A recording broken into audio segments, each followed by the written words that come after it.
ਓਏ ਸ਼ਰਮਾ ਜੀ, ਇਹ ਬੇਫਿਕਰ ਦੀ ਉਮਰ ਦੇ ਵਿੱਚ ਇਹ ਗੋਡਿਆਂ ਦਾ ਦਰਦ ਲਈ ਕਿਉਂ ਬੈਠੇ ਹੋ? ਹਾਂ, ਹਰ ਕਿਸੇ ਦੀ ਕਿਸਮਤ ਤੁਹਾਡੇ ਵਰਗੀ ਨਹੀਂ ਹੁੰਦੀ ਅਨੂਪ ਜੀ, ਜਿਨ੍ਹਾਂ ਦੇ ਗੋਡੇ ਵੀ ਠੀਕ ਤੇ ਦਿਲ ਵੀ ਮਸਤ। ਅੱਛਾ ਬਈ, ਮੈਂ ਤੁਹਾਡੇ ਦਿਲ ਦਾ ਦਰਦ ਤਾਂ ਨਹੀਂ ਦੂਰ ਕਰ ਸਕਦਾ, ਪਰ ਤੁਹਾਡੇ ਗੋਡਿਆਂ ਦਾ ਦਰਦ ਦੂਰ ਕਰ ਸਕਦਾ ਹਾਂ। ਇਹ ਹੈ ਆਰਥੋਬਾਮ। ਇਹਨੂੰ ਲਾਓ ਅਤੇ ਸਾਰੇ ਦਰਦਾਂ ਤੋਂ ਆਰਾਮ ਪਾਓ। ਤੁਸੀਂ ਕਿਸੇ ਦੇ ਦਿਲ ਦਾ ਦਰਦ ਤਾਂ ਨਹੀਂ ਦੂਰ ਕਰ ਸਕਦੇ, ਪਰ ਗੋਡਿਆਂ ਦਾ ਦਰਦ ਤਾਂ ਦੂਰ ਕਰ ਸਕਦੇ ਹੋ। ਹਰ ਦਰਦ ਨੂੰ ਕਰੇ ਨਾਕਾਮ ਡੀ ਮਾਰਕ ਆਰਥੋਬਾਮ। ਮਹਾ ਕਾਰਟੂਨ ਟੀਵੀ।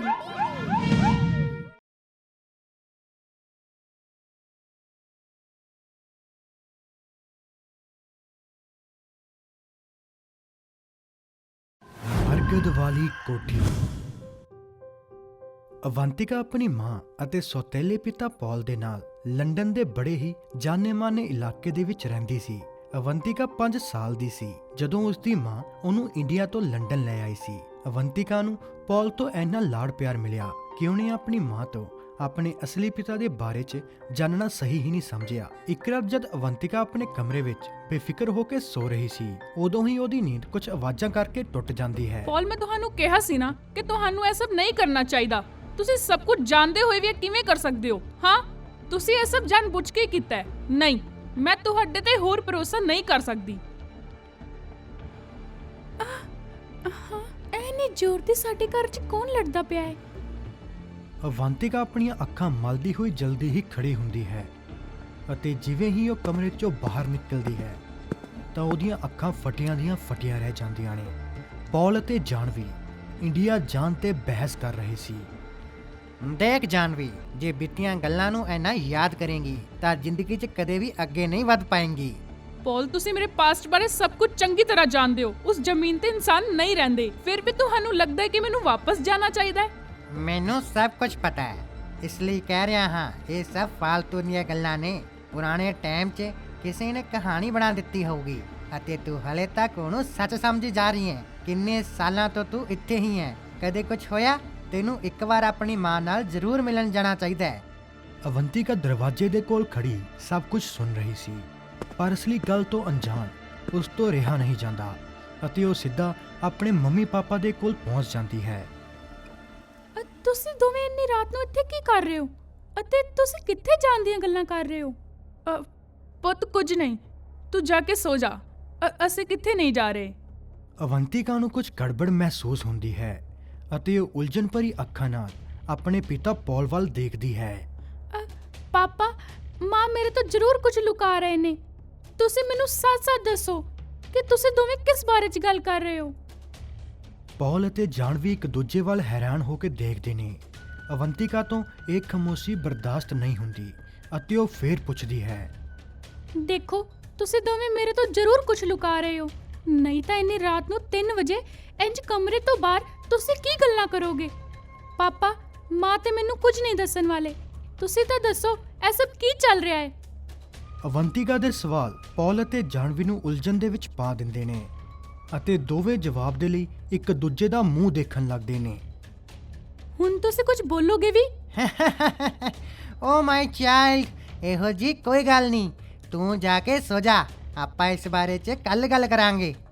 ਤੁਹਾਨੂੰ ਕੀ ਲੱਗਦਾ ਹੈ, ਇਹ ਸਭ ਵੇਖਣ ਤੋਂ ਬਾਅਦ ਕੀ ਮੈਨੂੰ ਨੀਂਦ ਆ ਜਾਊਗੀ? ਜਲਦੀ ਦੱਸੋ, ਕੀ ਗੱਲ ਹੈ? ਤੁਸੀਂ ਦੋਨੋਂ ਮੇਰੇ ਤੋਂ ਕੀ ਲੁਕਾ ਰਹੇ ਹੋ? ਤੂੰ ਬਿਲਕੁਲ ਆਪਣੀ ਮਾਂ ਵਰਗੀ ਹੈ, ਜਿੱਦੀ। ਅਵੰਤਿਕਾ ਦੀ ਜਿੱਦ ਦੇ ਅੱਗੇ ਕਿਸੇ ਦੀ ਵੀ ਨਹੀਂ ਚੱਲਦੀ।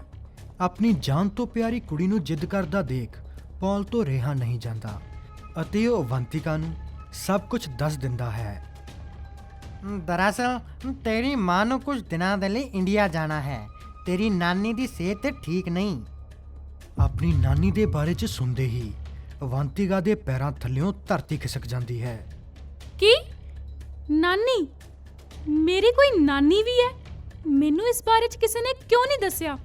ਹੁਣ ਤੇਰੀ ਨਾਨੀ ਹੈ ਜਾਂ ਨਹੀਂ, ਇਹ ਜਾਣਨਾ ਤੇਰੇ ਲਈ ਜ਼ਰੂਰੀ ਨਹੀਂ ਹੈ ਅਵੰਤਿਕਾ। ਤੇਰੀ ਮਾਂ ਹੈ, ਬਸ ਇੰਨਾ ਹੀ ਬਹੁਤ ਹੈ। ਇਹ ਟਾਈਮ ਵੇਸਟ ਕਰਨ ਦਾ ਨਹੀਂ ਹੈ। ਜਾਨਵੀ, ਤੂੰ ਪਹਿਲਾਂ ਆਪਣੀ ਮਾਂ ਦੀ ਸਿਹਤ ਬਾਰੇ ਸੋਚ। ਉਹਨਾਂ ਦੀ ਸਿਹਤ ਨੂੰ ਕੁਝ ਨਹੀਂ ਹੋਇਆ। ਉਹਨਾਂ ਨੂੰ ਆਪਣੀ ਕੁੜੀ ਦੀ ਨਹੀਂ, ਬਲਕਿ ਆਪਣੇ ਮਕਸਦ ਦੀ ਫਿਕਰ ਹੈ ਅਤੇ ਇਸ ਵਾਰ ਮੈਂ ਇਹ ਮਾਮਲਾ ਹਮੇਸ਼ਾ ਦੇ ਲਈ ਖਤਮ ਕਰ ਦਾਂਗੀ। ਮਾਂ, ਮੈਂ ਵੀ ਤੁਹਾਡੇ ਨਾਲ ਚੱਲਾਂਗੀ। ਮੈਨੂੰ ਇਹ ਦੱਸੋ ਤੁਸੀਂ ਇੰਨੇ ਸਾਲਾਂ ਤੋਂ ਮੇਰੇ ਤੋਂ ਇਹ ਰਾਜ ਲੁਕੋ ਕੇ ਕਿਉਂ ਰੱਖਿਆ? ਅਵੰਤਿਕਾ ਦੀ ਇੰਡੀਆ ਜਾਣ ਦੀ ਜਿੱਦ ਨੂੰ ਜਾਨਵੀ ਨੇ ਮਹਿਸੂਸ ਕਰ ਲਿਆ ਸੀ। ਹਜ਼ਾਰਾਂ ਖਿਆਲਾਂ ਨੇ ਜਿਵੇਂ ਜਾਨਵੀ ਦੇ ਦਿਮਾਗ ਤੇ ਹਮਲਾ ਕਰ ਦਿੱਤਾ ਹੋਵੇ। ਸ਼ਟ ਅਪ ਅਵੰਤਿਕਾ, ਤੈਨੂੰ ਇਸ ਬਾਰੇ 'ਚ ਜਾਣਨ ਦੀ ਕੋਈ ਜ਼ਰੂਰਤ ਨਹੀਂ ਹੈ। ਜਾਨਵੀ ਦਾ ਇਸ ਤਰੀਕੇ ਦਾ ਵਰਤਾਵ ਦੇਖ ਕੇ ਅਵੰਤਿਕਾ ਤੇ ਪੌਲ ਚੁੱਪ ਹੋ ਜਾਂਦੇ ਨੇ। ਅਵੰਤਿਕਾ ਦੀਆਂ ਅੱਖਾਂ ਵਿੱਚੋਂ ਨੀਂਦ ਉੱਡ ਚੁੱਕੀ ਸੀ। ਉਹ ਕਿੰਨਾ ਵੀ ਸੌਣ ਦੀ ਕੋਸ਼ਿਸ਼ ਕਰ ਲਵੇ, ਪਰ ਉਹਦੇ ਦਿਮਾਗ ਵਿੱਚ ਬਸ ਇੱਕ ਹੀ ਸਵਾਲ ਆ ਰਿਹਾ ਸੀ ਕਿ ਉਹਦੀ ਮਾਂ ਨੇ ਕਦੇ ਉਹਨੂੰ ਉਹਦੀ ਨਾਨੀ ਬਾਰੇ ਕਿਉਂ ਨਹੀਂ ਦੱਸਿਆ। ਅਵੰਤਿਕਾ ਦੇ ਦਿਮਾਗ ਵਿੱਚ ਜਿਵੇਂ ਅਣਗਿਣਤ ਸਵਾਲਾਂ ਦੀ ਬਾੜ ਆ ਗਈ ਹੋਵੇ। ਮਾਂ ਨੂੰ ਮੈਂ ਕਦੇ ਵੀ ਇਸ ਤਰ੍ਹਾਂ ਨਹੀਂ ਦੇਖਿਆ। ਉਹਨਾਂ ਨੂੰ ਇੱਕਦਮ ਕੀ ਹੋ ਗਿਆ ਹੈ? ਅਤੇ ਅੱਜ ਤੱਕ ਉਹਨਾਂ ਨੇ ਮੈਨੂੰ ਨਾਨੀ ਦੇ ਬਾਰੇ ਕਿਉਂ ਨਹੀਂ ਦੱਸਿਆ? ਪਤਾ ਨਹੀਂ ਇਹ ਜਾਨਵੀ ਫੋਨ ਕਿਉਂ ਨਹੀਂ ਚੱਕ ਰਹੀ। ਕੀ ਹੋਇਆ ਪਾਪਾ? ਤੁਸੀਂ ਇੰਨੇ ਪਰੇਸ਼ਾਨ ਕਿਉਂ ਹੋ? ਉਹ ਪੁੱਤ, ਕੀ ਤੈਨੂੰ ਯਾਦ ਨਹੀਂ ਕਿ ਅੱਜ ਤੇਰੀ ਮਾਂ ਨੇ ਵਾਪਸ ਆਣਾ ਹੈ? ਮੈਂ ਸਵੇਰ ਦਾ ਫੋਨ ਕਰ ਰਿਹਾ ਹਾਂ, ਪਰ ਉਹ ਫੋਨ ਚੱਕ ਹੀ ਨਹੀਂ ਰਹੀ। ਤੁਹਾਨੂੰ ਤਾਂ ਮਾਂ ਦਾ ਨੇਚਰ ਪਤਾ ਹੀ ਹੈ ਨਾ। ਤੁਸੀਂ ਇੰਨੇ ਪਰੇਸ਼ਾਨ ਨਾ ਹੋਵੋ, ਉਹ ਜਲਦੀ ਹੀ ਆ ਜਾਣਗੇ।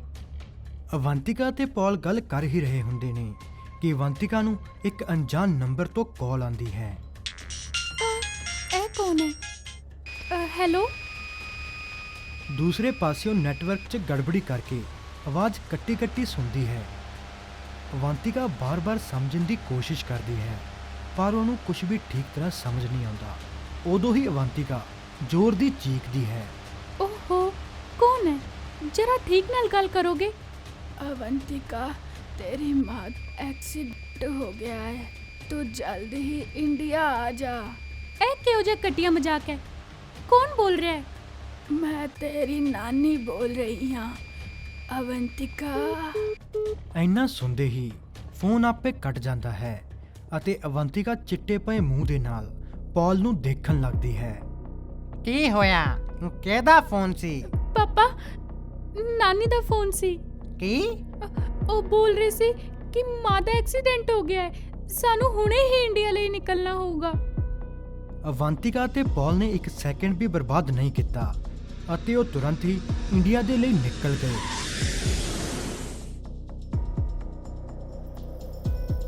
ਅਵੰਤਿਕਾ ਤੇ ਪੌਲ ਗਰਮ ਕੱਪੜੇ ਪਾਏ ਧੁੰਦ ਦੇ ਵਿੱਚ ਟੈਕਸੀ ਦਾ ਇੰਤਜ਼ਾਰ ਕਰ ਰਹੇ ਸੀ। ਅਵੰਤਿਕਾ ਦੀ ਟੈਨਸ਼ਨ ਹਰ ਸੈਕਿੰਡ ਦੇ ਨਾਲ ਵੱਧਦੀ ਜਾ ਰਹੀ ਸੀ।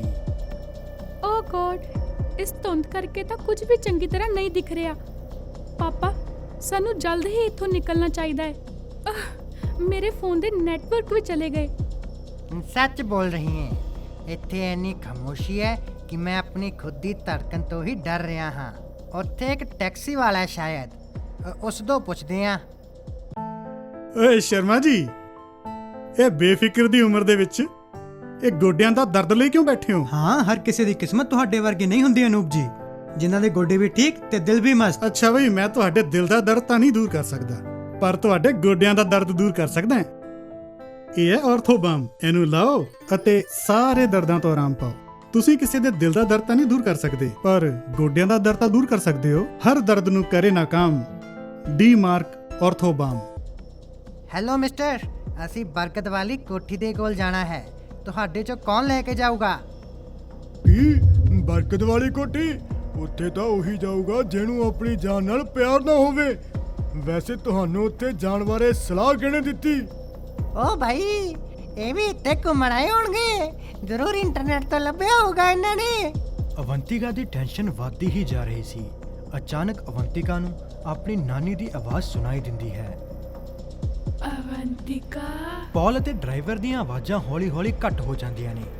ਅਵੰਤਿਕਾ ਦੀਆਂ ਅੱਖਾਂ ਲਾਲ ਹੋਣ ਲੱਗ ਜਾਂਦੀਆਂ ਨੇ ਅਤੇ ਉਹ ਜਿਵੇਂ ਆਪਣੇ ਆਪ ਨੂੰ ਖੋਣ ਲੱਗਦੀ ਹੈ ਅਤੇ ਜ਼ੋਰ ਦੀ ਚੀਕਦੀ ਹੈ।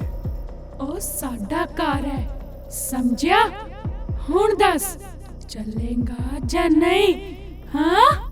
ਅਵੰਤਿਕਾ ਦੀ ਬਦਲੀ ਆਵਾਜ਼ ਸੁਣ ਕੇ ਅਤੇ ਖੂਨ ਨਾਲ ਭਰੀਆਂ ਲਾਲ ਅੱਖਾਂ ਦੇਖ ਕੇ ਉਹ ਦੋਵੇਂ ਡਰਾਈਵਰ ਡਰ ਮਾਰੇ ਕੰਬਣ ਲੱਗਦੇ ਨੇ। ਇਸ ਤੋਂ ਪਹਿਲਾਂ ਉਹ ਕੁਝ ਵੀ ਸਮਝ ਪਾਉਂਦੇ, ਪਲਕ ਝਪਕਦੇ ਹੀ ਉਹ ਜਿਵੇਂ ਉੱਥੋਂ ਗਾਇਬ ਹੋ ਜਾਂਦੇ ਨੇ। ਪੌਲ ਹੈਰਾਨ ਹੋ ਕੇ ਅਵੰਤਿਕਾ ਵੱਲ ਦੇਖਦਾ ਹੈ। ਅਵੰਤਿਕਾ, ਤੂੰ ਠੀਕ ਤਾਂ ਹੈ ਨਾ? ਪਤਾ ਨਹੀਂ ਪਾਪਾ, ਮੈਨੂੰ ਲੱਗਿਆ ਮੈਂ ਨਹੀਂ, ਬਲਕਿ ਕੋਈ ਹੋਰ ਹੀ ਬੋਲ ਰਿਹਾ ਸੀ। ਅਵੰਤਿਕਾ ਨੂੰ ਬਦਲਿਆ ਹੋਇਆ ਦੇਖ ਪੌਲ ਨੂੰ ਜਾਣਵੇ ਦੀਆਂ ਸਾਰੀਆਂ ਗੱਲਾਂ ਯਾਦ ਆਉਣ ਲੱਗਦੀਆਂ ਨੇ। ਦੋਵੇਂ ਟੈਕਸੀ ਦੀ ਭਾਲ 'ਚ ਇੱਥੇ ਉੱਥੇ ਦੇਖ ਹੀ ਰਹੇ ਹੁੰਦੇ ਨੇ ਕਿ ਉਹਨਾਂ ਨੂੰ ਧੁੰਦ 'ਚ ਇੱਕ ਗੱਡੀ ਦਿਖਦੀ ਹੈ ਅਤੇ ਉਹ ਗੱਡੀ ਧੁੰਦ ਨੂੰ ਚੀਰਦੀ ਹੈ, ਉਹਨਾਂ ਦੇ ਸਾਹਮਣੇ ਆ ਕੇ ਰੁਕ ਜਾਂਦੀ ਹੈ। ਅਵੰਤਿਕਾ ਤੇ ਪੌਲ ਚਿੱਟੇ ਬਾਲਾਂ ਵਾਲੇ ਇੱਕ ਕਾਲੇ ਡਰਾਈਵਰ ਨੂੰ ਦੇਖ ਕੇ ਘਬਰਾ ਜਾਂਦੇ ਨੇ। ਤੁਸੀਂ ਜਿੱਥੇ ਜਾਣਾ ਹੈ ਉੱਥੇ ਤੁਹਾਨੂੰ ਮੇਰੇ ਤੋਂ ਬਿਨਾ ਹੋਰ ਕੋਈ ਨਹੀਂ ਲੈ ਕੇ ਜਾਂਦਾ। ਅੱਛਾ, ਤੇ ਤੈਨੂੰ ਪਤਾ ਹੈ ਕਿ ਅਸੀਂ ਕਿੱਥੇ ਜਾਣਾ ਹੈ? ਜੀ ਹਾਂ, ਤੁਸੀਂ ਦੋਵਾਂ ਨੇ ਬਰਕਤ ਵਾਲੀ ਕੋਠੀ ਜਾਣਾ ਹੈ ਨਾ? ਅਵੰਤਿਕਾ ਜਿਵੇਂ ਕਿਤੇ ਖੋ ਹੀ ਜਾਂਦੀ ਹੈ ਅਤੇ ਡਰਾਈਵਰ ਨੂੰ ਬਸ ਦੇਖਦੀ ਹੀ ਰਹਿੰਦੀ ਹੈ। ਕਮਾਲ ਹੈ, ਜਿਸ ਜਗ੍ਹਾ ਦਾ ਨਾਮ ਸੁਣਦੇ ਹੀ ਬਾਕੀ ਦੇ ਡਰਾਈਵਰ ਹਵਾ 'ਚ ਗਾਇਬ ਹੋ ਗਏ। ਤੂੰ ਸਾਨੂੰ ਉੱਥੇ ਲੈ ਜਾਣਾ ਚਾਹੁੰਦਾ ਏ?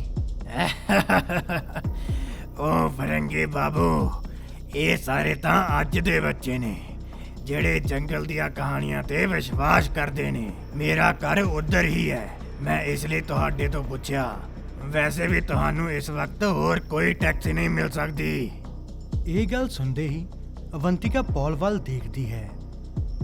ਪਾਪਾ, ਸਾਨੂੰ ਇੱਥੇ ਕਾਫੀ ਸਮਾਂ ਹੋ ਗਿਆ ਹੈ ਅਤੇ ਮੈਨੂੰ ਇੱਥੇ ਕੁਝ ਠੀਕ ਨਹੀਂ ਲੱਗ ਰਿਹਾ। ਕੀ ਪਤਾ ਹੋਰ ਕੋਈ ਟੈਕਸੀ ਮਿਲੇ ਜਾਂ ਨਾ ਮਿਲੇ। ਮੈਨੂੰ ਲੱਗਦਾ ਹੁਣ ਸਾਨੂੰ ਇੱਥੋਂ ਚੱਲਣਾ ਚਾਹੀਦਾ ਹੈ। ਦੋਵੇਂ ਵਕਤ ਬਰਬਾਦ ਨਾ ਕਰਦੇ ਹੋਏ ਗੱਡੀ 'ਚ ਬੈਠ ਜਾਂਦੇ ਨੇ ਅਤੇ ਡਰਾਈਵਰ ਉਸ ਸੜਕ ਤੇ ਧੁੰਦ ਨੂੰ ਚੀਰਦਾ ਹੋਇਆ ਅੱਗੇ ਵਧਦਾ ਹੈ। ਉਦੋਂ ਹੀ ਅਵੰਤਿਕਾ ਨੂੰ ਮਹਿਸੂਸ ਹੁੰਦਾ ਹੈ ਕਿ ਜੰਗਲ 'ਚ ਬਰਕਤ ਤੋਂ ਇਲਾਵਾ ਕੋਈ ਹੋਰ ਦਰਖਤ ਹੈ ਹੀ ਨਹੀਂ। ਪੌਲ ਬਾਰ-ਬਾਰ ਆਪਣੇ ਫੋਨ 'ਚ ਨੈਟਵਰਕ ਨੂੰ ਚੈੱਕ ਕਰਦਾ ਹੈ ਪਰ ਉਹਦੇ ਹੱਥ ਕਾਮਯਾਬੀ ਨਹੀਂ ਲੱਗਦੀ। ਉਦੋਂ ਹੀ ਡਰਾਈਵਰ ਸ਼ੀਸ਼ੇ 'ਚ ਦੇਖਦਾ ਹੋਇਆ ਬੋਲਦਾ ਹੈ, ਓ ਫਰੰਗੀ ਬਾਬੂ, ਇਹ ਤੁਹਾਡਾ ਲੰਡਨ ਅਮਰੀਕਾ ਨਹੀਂ, ਇਹ ਜੰਗਲ ਹੈ ਅਤੇ ਇੰਨਾ ਘਣਾ ਜੰਗਲ ਹੈ ਕਿ ਸਵੇਰੇ ਸੂਰਜ ਦੀ ਰੋਸ਼ਨੀ ਵੀ ਧਰਤੀ ਤੱਕ ਨਹੀਂ ਪਹੁੰਚਦੀ। ਫਿਰ ਤੁਹਾਡੇ ਫੋਨ ਦਾ ਨੈਟਵਰਕ ਕਿੱਥੋਂ ਮਿਲੂਗਾ? ਵੈਸੇ ਡਰਾਈਵਰ, ਇੱਥੇ ਸਿਰਫ ਬਰਗਦ ਦੇ ਹੀ ਦਰਖਤ ਨੇ ਕੀ? ਕਮਾਲ ਹੈ, ਤੁਹਾਨੂੰ ਇੰਨੀ ਧੁੰਦ ਦੇ ਵਿੱਚ ਵੀ ਜੰਗਲ ਸਾਫ਼ ਦਿਖ ਰਿਹਾ ਹੈ। ਮੈਨੂੰ ਤਾਂ ਕੋਈ ਧੁੰਦ ਮਹਿਸੂਸ ਨਹੀਂ ਹੋ ਰਹੀ, ਪਰ ਇਹ ਮੇਰੀ ਗੱਲ ਦਾ ਜਵਾਬ ਨਹੀਂ ਹੈ। ਡਰਾਈਵਰ ਇੱਕ ਅਜੀਬ ਜਿਹੀ ਮੁਸਕਾਨ ਦੇ ਨਾਲ ਅਵੰਤਿਕਾ ਨੂੰ ਦੇਖਦਾ ਹੋਇਆ ਬੋਲਦਾ ਹੈ, ਮੇਮ ਸਾਹਿਬ, ਇਸ ਜੰਗਲ ਨੂੰ ਬਰਕਤ ਵਾਲਾ ਜੰਗਲ ਕਹਿੰਦੇ ਨੇ। ਕਿਹਾ ਜਾਂਦਾ ਹੈ ਇੱਕ ਸਮੇਂ ਤੇ ਇੱਕ ਬੰਜਰ ਮੈਦਾਨ ਸੀ ਜਿੱਥੇ ਸਿਰਫ ਸੱਪ ਅਤੇ ਬਿੱਛੂ ਰਹਿੰਦੇ ਸੀ। ਨਾ ਖਾਣ ਦੇ ਲਈ ਖਾਣਾ ਸੀ, ਨਾ ਪੀਣ ਦੇ ਲਈ ਪਾਣੀ। ਜੋ ਮੀਂਹ ਪੈਂਦਾ ਸੀ ਉਹ ਵੀ ਜਿਵੇਂ ਇੱਥੇ ਦੀ ਧਰਤੀ ਪੀ ਜਾਂਦੀ ਸੀ। ਜੇ ਇਲਾਕਾ ਇੰਨਾ ਬੰਜਰ ਸੀ ਤਾਂ ਇੱਥੇ ਜੰਗਲ ਕਿਵੇਂ ਆ ਗਿਆ? ਇੱਥੇ ਦੇ ਲੋਕ ਕਹਿੰਦੇ ਨੇ ਕਿ ਇਸ ਜਗ੍ਹਾ ਦੀ ਹਾਲਤ ਦੇਖ ਕੇ ਪਿੰਡ ਦੇ ਲੋਕਾਂ ਨੇ ਇਸ ਜ਼ਮੀਨ ਨੂੰ ਉਪਜਾਊ ਬਣਾਉਣ ਦੇ ਲਈ ਕਈ ਮਹੀਨਿਆਂ ਤੱਕ ਪ੍ਰਾਰਥਨਾ ਕੀਤੀ ਅਤੇ ਇੱਕ ਦਿਨ ਇੱਕ ਬੁੱਢੀ ਔਰਤ 18 ਸਾਲ ਦੀ ਆਪਣੀ ਕੁੜੀ ਦੇ ਨਾਲ ਵਿੱਚਾਂ ਦੀ ਪੋਟਰੀ ਲੈ ਕੇ ਆਈ।